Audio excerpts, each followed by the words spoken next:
नमस्कार, मैं हूं रविरंजन। आप देख रहे हैं विमर्श न्यूज। समय हो गया शाम 7:30 का। हर रोज शाम को 7:30 बजे विमर्श न्यूज पर हम आपके लिए लेकर आते हैं खबरों का सिक्सर। खबरों का ये खास बुलेटिन आपके लिए पेश है। सबसे पहले नजर डालते हैं खास खबरों पर, माने हेडलाइंस पर। दक्षिण अफ्रीका के सेंचुरियन में खेले गए पहले क्रिकेट टेस्ट मैच में भारत की शानदार जीत। भारत ने दक्षिण अफ्रीका को 113 रन से हराया। मोहम्मद शमी ने मैच में शानदार प्रदर्शन करते हुए 8 विकेट लिए। तय समय पर ही होंगे उत्तर प्रदेश में विधानसभा चुनाव। चुनाव आयोग 9 से 15 तारीख के बीच में कभी भी कर सकता है तारीखों का ऐलान। रैलियों को सीमित करने पर विचार कर रहा चुनाव आयोग। महात्मा गांधी के लिए अपशब्द कहने वाला कालीचरण गिरफ्तार। खजुराहो से रायपुर पुलिस ने पकड़ा। गिरफ्तारी के तरीके पर मध्य प्रदेश के गृह मंत्री को एतराज। जम्मू कश्मीर में सेना और पुलिस को बड़ी सफलता मिली। अनंतनाग और कुलगाम में हुए 2 अलग अलग एनकाउंटर में जैश के 6 आतंकी ढेर। मारे गए आतंकियों में 2 पाकिस्तानी। शरद पवार ने बांधे प्रधानमंत्री नरेंद्र मोदी की तारीफों के पुल। एनसीपी चीफ बोले, मोदी के काम मनमोहन सिंह से अलग। जो ठान लेते हैं उसे करके ही दम लेते हैं। बढ़ सकता है सर्दी का सितम। 1 जनवरी को बिहार में छाया रहेगा घना कोहरा। 31 दिसंबर से राज्य में बढ़ जाएगी ठंड। 5 डिग्री तक नीचे आ सकता है पारा।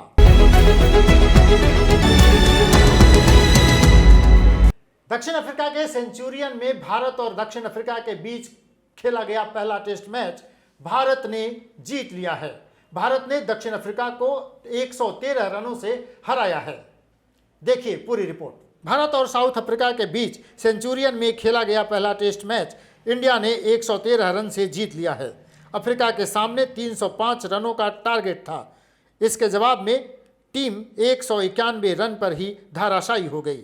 भारत की सेंचुरियन के मैदान पर यह पहली टेस्ट जीत है। जीत के साथ ही विराट एंड कंपनी ने 3 मैचों की टेस्ट सीरीज में 1-0 से बढ़त बना ली है।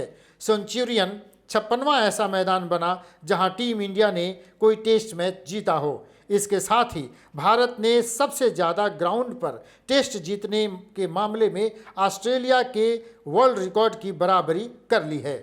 उत्तर प्रदेश में तय समय पर ही चुनाव होंगे। चुनाव आयोग ने 2 दिनों की मैराथन बैठक के बाद ये ऐलान किया। खबर यह है कि 9 जनवरी से लेकर 15 जनवरी के बीच में कभी भी चुनाव आयोग तारीखों का ऐलान कर सकती है। पूरी रिपोर्ट देखिए। चुनाव आयोग ने उत्तर प्रदेश विधानसभा चुनाव को लेकर 3 दिन की मैराथन बैठक की।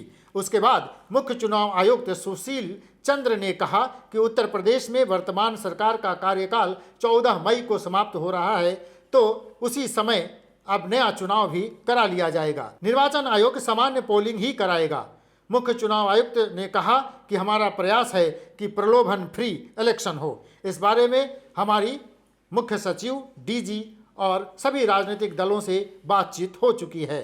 चुनाव आयोग घनी आबादी वाले पोलिंग बूथों को खुले में ले जाएगा। महिलाओं की सुरक्षा और बुजुर्गों की सुविधाओं का विशेष ध्यान रखेगा। 800 पोलिंग स्टेशन ऐसे होंगे जहां सभी सुरक्षाकर्मी और मतदान कर्मी सिर्फ महिलाएं होंगी। चुनाव आयोग ने तय किया है कि दिव्यांगों, 80 साल से अधिक के नागरिकों और कोरोना पेशेंट को घर से ही मतदान करने की सुविधा मुहैया कराया जाए। उत्तर प्रदेश के चुनाव पर हमारी नज़र है। तारीखों के ऐलान से के पहले हम आपको फिर और अपडेट्स देंगे। देखते रहिए विमर्श न्यूज़। बढ़ते हैं अगली खबर की ओर। अगली खबर है कि महात्मा गांधी के लिए अपशब्द कहने वाले कालीचरण को छत्तीसगढ़ की पुलिस ने गिरफ्तार कर लिया है। खजुराहो से गिरफ्तार कालीचरण को पुलिस ने कोर्ट में पेश किया, लेकिन इसके पहले छत्तीसगढ़ और मध्य प्रदेश की सरकारों में गिरफ्तारी को लेकर ठन गई है। देखिए पूरी रिपोर्ट। राष्ट्रपिता महात्मा गांधी को अपशब्द कहने वाले कालीचरण महाराज को मध्य प्रदेश के खजुराहो से गिरफ्तार किया गया। रायपुर पुलिस ने गुरुवार की अहले सुबह बागेश्वर धाम में एक मकान से उसे गिरफ्तार किया। कालीचरण के खिलाफ रायपुर, पुणे और अकोला में केस दर्ज किए गए थे। महात्मा गांधी के खिलाफ बयानबाजी के बाद से ही वह फरार था। बताते चलें कि छत्तीसगढ़ की पुलिस ने कालीचरण पर राजद्रोह की धाराएं जोड़ी हैं। गौरतलब है कि कालीचरण ने रायपुर में हुई धर्म संसद में कहा था कि गांधी ने देश का सत्यानाश किया, नाथूराम गोडसे को नमस्कार है। मध्य प्रदेश के गृह मंत्री ने गिरफ्तारी के तरीके पर आपत्ति जताई है। हालांकि जवाब में छत्तीसगढ़ के गृह मंत्री ताम्रध्वज साहू ने इसे नियमों के तहत एक्शन करार दिया है। छत्तीसगढ़ के मुख्यमंत्री भूपेश बघेल ने कहा है कि कालीचरण के परिवार और वकील को उसकी गिरफ्तारी की जानकारी दे दी गई है। जम्मू कश्मीर में सेना और पुलिस को बड़ी सफलता मिली है। अनंतनाग और कुलगाम में हुए 2 अलग अलग एनकाउंटर में पुलिस और सेना के जवानों ने 6 आतंकियों को मार गिराया है। जम्मू कश्मीर के कुलगाम और अनंतनाग में अलग अलग एनकाउंटर में 6 आतंकवादी मारे गए हैं। ये सभी आतंकी संगठन जैश ए मोहम्मद से जुड़े थे। अभी तक 4 आतंकियों की पहचान हुई है, जिसमें 2 पाकिस्तानी और 2 स्थानीय हैं। मारे गए 2 स्थानीय आतंकियों की पहचान निसार अहमद खांडे और मुफ्ती अल्फात के रूप में हुई है। इनके पास से M4 राइफल और उसकी 7 मैगजीन, 2 AK-47 राइफल और उसकी 2 मैगजीन, 1 पिस्तौल और उसकी 2 मैगजीन, 3 ग्रेनेड और अन्य आपत्तिजनक सामान बरामद किए गए हैं। कश्मीर जोन के inspector general of police Vijay Kumar ने बताया है कि फायरिंग में सेना के 3 जवान और 1 पुलिसकर्मी घायल हो गया। इलाज के दौरान 1 जवान ने दम तोड़ दिया, बाकियों की हालत स्थिर बनी हुई है। एनसीपी चीफ शरद पवार के एक बयान ने महाराष्ट्र समेत पूरे देश की राजनीति में हलचल पैदा कर दी है। एनसीपी चीफ शरद पवार ने प्रधानमंत्री नरेंद्र मोदी की तारीफ में कसीदे पढ़े हैं। उन्होंने क्या कुछ कहा है, जरा देखिए।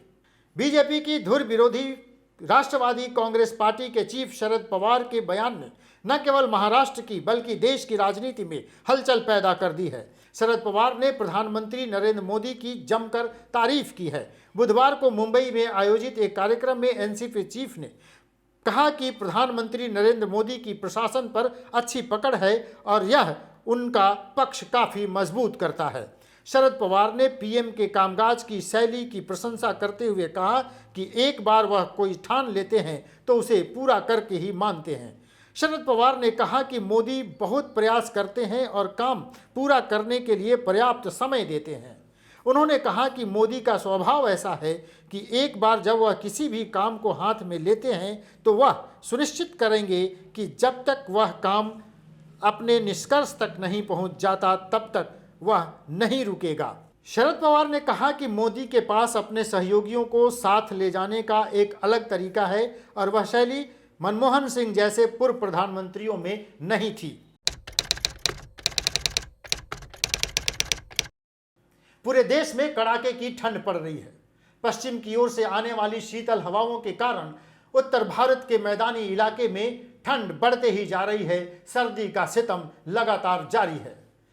मौसम विभाग ने यह बताया है कि बिहार के मैदानी इलाकों में 1 जनवरी को घना कोहरा छाया रहेगा।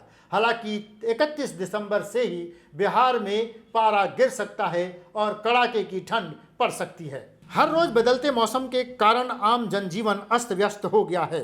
अब खबर मिल रही है कि 1 जनवरी को आपकी पिकनिक और मस्ती में खलल पड़ सकती है। मौसम विभाग का अनुमान है कि घना कोहरा बिहार के मैदानी इलाके में छाया रहेगा। मौसम विभाग का अनुमान है कि 31 दिसंबर से राज्य में ठंड बढ़ जाएगी और पारा 5 डिग्री तक नीचे जा सकता है। मतलब यह हुआ कि अभी जो पारा 14 से 16 डिग्री तक रह रहा है वह घटकर 10 से 11 के बीच पहुंच जाएगा। मौसम विभाग ने इसको लेकर अलर्ट जारी किया है। जानकारों के मुताबिक 30 दिसंबर यानी आज से ही राज्य के कई जिलों में गरज और बिजली के साथ बारिश हो सकती है। मौसम विभाग का अनुमान है कि अभी भी सतह से 0.9 किलोमीटर ऊपर तक दक्षिण पूर्वी हवा का प्रवाह बना हुआ है। साथ ही एक चक्रवाती परिसंचरण का क्षेत्र भी पूर्वी उत्तर प्रदेश और समीपवर्ती बिहार में स्थित है। यही कारण है कि बिहार में मौसम का मिजाज हर रोज बदल रहा है। तो चलिए चलते चलते एक और खबर आपके लिए। ये थी आज के दिन भर की 6 बड़ी खबरें, लेकिन चलते चलते एक खबर जो आपको जानना बेहद जरूरी है। जान माने फोटो जर्नलिस्ट दानिश सिद्दीकी को journalist of the year award से सम्मानित किया गया है। देखिए एक रिपोर्ट। अफगानिस्तान में काम करते समय जान गंवाने वाले पत्रकार दानिश सिद्दीकी को जर्नलिस्ट ऑफ द ईयर पुरस्कार 2020 से सम्मानित किया गया है।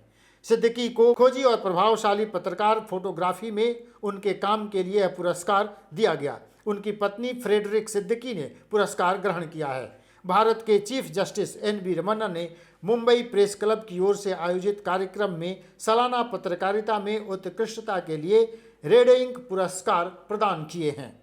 तो चलिए, ये थी आज के दिन भर की 6 बड़ी खबरें। देखते रहिए विमर्श न्यूज़। हमारे चैनल को अगर आपने अभी तक सब्सक्राइब नहीं किया है तो उसे जल्दी से सब्सक्राइब कीजिए। आप जाइए www.vimarsnewslive.com पे, हमारे चैनल को सर्च कीजिए, उसे सब्सक्राइब कीजिए, उसके बगल में जो बेल आइकन है उसे भी दबाइए ताकि आपको समय समय पर नोटिफिकेशन मिलता रहे।